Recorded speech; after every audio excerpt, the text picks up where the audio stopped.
بہت سے گناہ پیٹ کے زیادہ پالنے سے ہوتے ہیں۔ اس میں کئی باتوں کا خیال رکھو۔ مزیدار کھانے کے پابند نہ ہو، حرام روزی سے بچو۔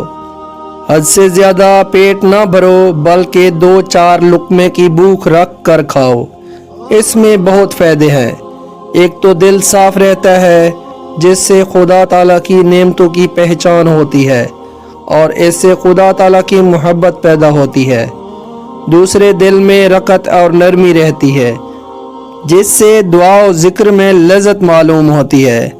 تیسرے، نفس میں بڑائی اور سرکشی نہیں ہونے پاتی۔ چوتھے، نفس کو تھوڑی سی تکلیف پہنچتی ہے اور تکلیف کو دیکھ کر خدا کا عذاب یاد آتا ہے اور اس وجہ سے نفس گناہوں سے بچتا رہتا ہے۔ پانچویں، گناہ کی رغبت کم ہوتی ہے۔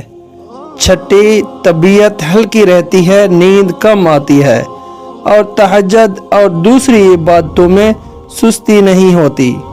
ساتویں، بھوکوں عاجزوں پر رحم آتا ہے، بلکہ ہر ایک کے ساتھ رحم دلی پیدا ہوتی ہے۔